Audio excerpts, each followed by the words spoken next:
വന്ദനദാസിന്റെ പിതാവ് Shri K G Mohandas വന്ദനയുടെ case അന്വേഷണത്തിൽ അടിമുടി ദുരൂഹത ആരോപിക്കുന്നു. ഈ കേസ് അന്വേഷണം തന്നെ വഴിമുട്ടി നിൽക്കുകയാണ്. അതിൽ കൃത്യമായിട്ട് നടക്കുന്നില്ല. അതിനകത്തൊരു ദുരൂഹത നിങ്ങൾ ആരോപിച്ചുകൊണ്ടുള്ള ഒരു ഹർജി കോടതിയിലെത്തുക. വാർത്താ സമ്മേളനത്തിലും പറയുന്നത് അടിമുടി ദുരൂഹതയുണ്ടെന്നാണ്.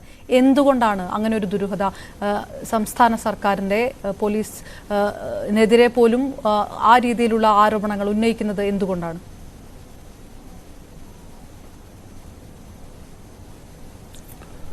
എൻ്റെ ഏകമകളുടെ കൊലപാതകവുമായി ബന്ധപ്പെട്ട് വളരെയധികം സംശയങ്ങൾ എൻ്റെ കുടുംബത്തിനും നാട്ടിലുള്ള ജനങ്ങൾക്കും ഉണ്ട്. ഡ്യൂട്ടിയിലുണ്ടായിരുന്ന എൻ്റെ മോള് 10-ാം തീയതി രാവിലെ 4 മണിക്ക് ശേഷം പോലീസ് കൂട്ടിക്കൊണ്ടുവന്ന ഒരു ആള് ചികിത്സയ്ക്ക് വേണ്ടി അവിടെ എത്തുകയും ചികിത്സയുടെ ഭാഗമായിട്ട് ഡോക്ടർ വന്ദന പരിശോധിച്ചതിന് ശേഷം കൂട്ടത്തിലുണ്ടായിരുന്ന സഹപ്രവർത്തകനായ ഷിബിൻ മുഹമ്മദും കൂടി പരിശോധിച്ച്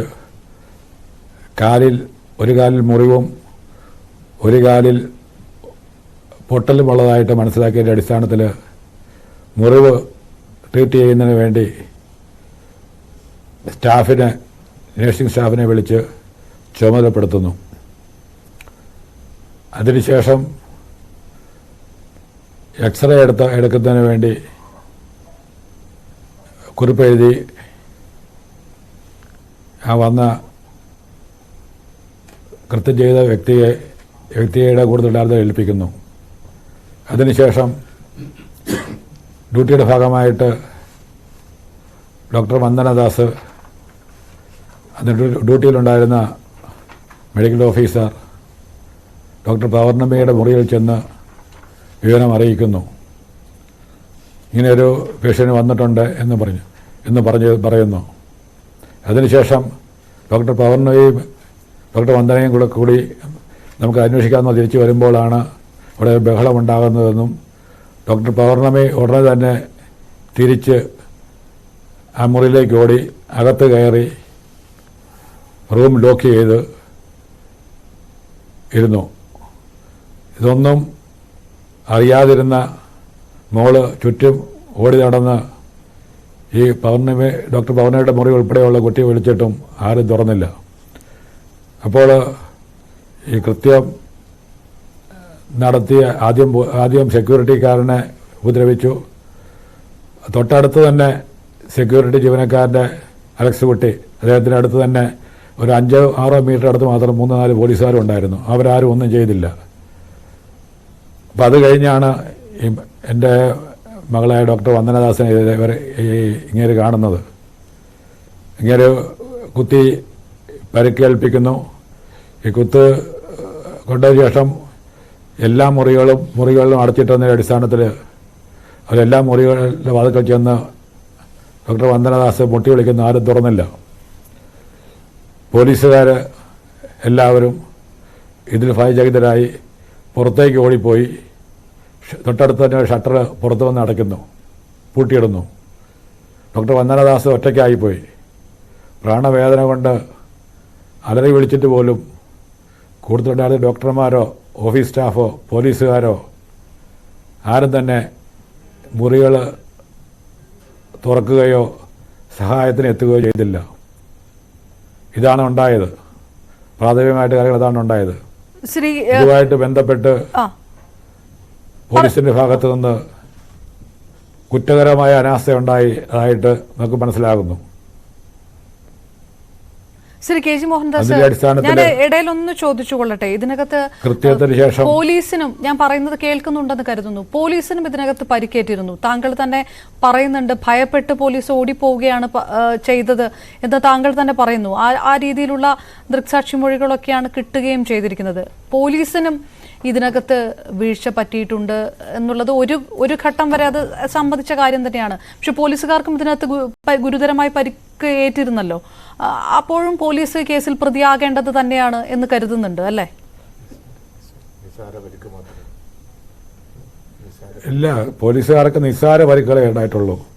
ആകപ്പാടെ എന്തെങ്കിലും പരിക്കുകൾ പറ്റിയെന്ന് പറയുന്നത് അലക്സ് കുട്ടി എന്ന് പറഞ്ഞിരിക്കുന്ന ഒരു ഹോം ഗാർഡ് ഉണ്ടായിരുന്നു. അദ്ദേഹം മിലിറ്ററിക്കാരനായിരുന്നു. അദ്ദേഹം മാത്രമാണ് ഈ ഇങ്ങനെ അല്പമെങ്കിലും എതിർക്കുന്നത്. അദ്ദേഹത്തിന് തള്ളി പുറകോട്ട് മാറ്റിയിട്ടാണ് തലയിൽ കുത്തുന്നത്.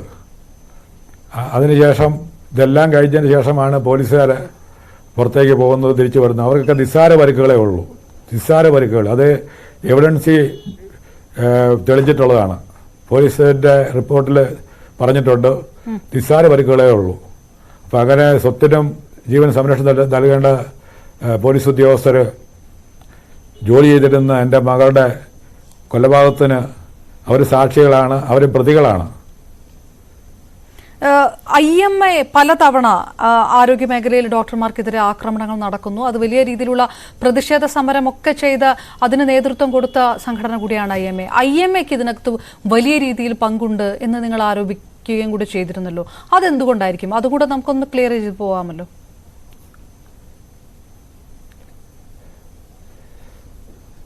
IMAയുടെ പങ്കെന്ന് പറഞ്ഞിരിക്കുന്നത് 2012 മെഡിക്കൽ ബില്ല് ആദ്യമായിട്ട് ഗവൺമെൻറ്റിൻ്റെ സമക്ഷം അവതരിപ്പിക്കുന്നത്. അതിനുശേഷം പല പ്രാവശ്യം ഡോക്ടർമാർ ആവശ്യപ്പെട്ടിട്ടും അതിൽ പറയത്തക്ക ചർച്ചയോ പാസ്സാക്കുന്ന ഒരു അവസ്ഥ ഉണ്ടായിട്ടില്ല. അതിങ്ങനെ തുടർന്നുകൊണ്ട് ഇരുന്നു. അതിന് ശേഷം 2023 ഏപ്രിൽ മാസത്തിൽ IMAയുടെ ഒരു ഭാരവാഹി ഒരു പ്രവചനം നടത്തിയിരുന്നു. 1 മാസത്തിനുള്ളിൽ മെഡിക്കൽ മേഖലയിൽ ഒരു ഭരണം നടക്കും. അങ്ങനെ പ്രവചിക്കാനായിട്ട് പറ്റുന്ന തരത്തിലുള്ള ഒരു അറിവോ കഴിവോ ഉള്ളയാളാണ് പറഞ്ഞതെന്ന് ഞങ്ങൾ വിശ്വസിക്കുന്നില്ല.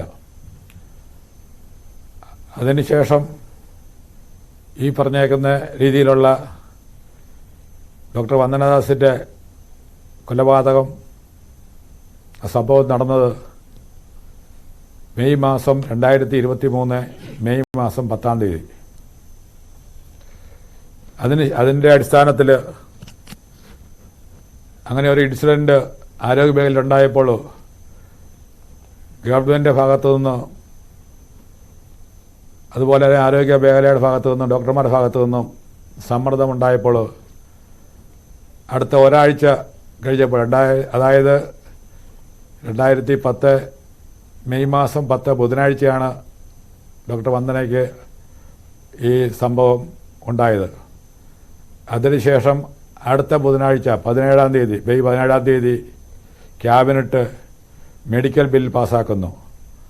അപ്പോൾ ഡോക്ടർ വന്ദനയുടെ രക്തസാക്ഷിത്വം ഇതിനൊരു കാരണമായിട്ട് കാണുന്നതിൽ തെറ്റുണ്ട് എന്ന് എനിക്ക് തോന്നുന്നില്ല. അതായത് നേരത്തെ പ്രവചിച്ചു എന്നുള്ളതാണോ വിഷയം?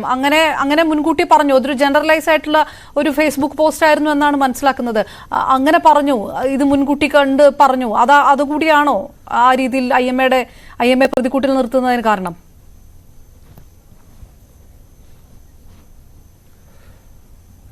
മുൻകൂട്ടി പറഞ്ഞു എന്ന് പറഞ്ഞിരിക്കുന്നത് സത്യമാണെന്ന് എല്ലാവർക്കും അറിയാമല്ലോ.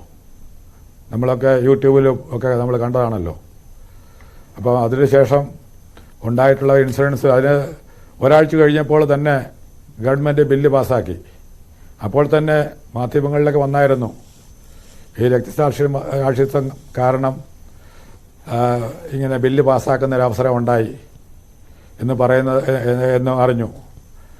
അങ്ങനെ ഉണ്ടായപ്പോൾ സ്വാഭാവികമായിട്ടും ഓക്കെ, എനിക്ക് താങ്കൾ ആ വൈകാരികത എനിക്ക് മനസ്സിലാവുന്നുണ്ട് ശ്രീ KG മോഹൻദാസ്. ആ വൈകാരികത എനിക്ക് മനസ്സിലാവുന്നുണ്ട്. പക്ഷെ അതിനെ ഏത് രീതിയിലാണ് നമുക്ക് വ്യാഖ്യാനിക്കാൻ കഴിയുക എന്നുള്ളത് വലിയ ചോദ്യം തന്നെയാണ്. ഡോക്ടർ സുൽഫി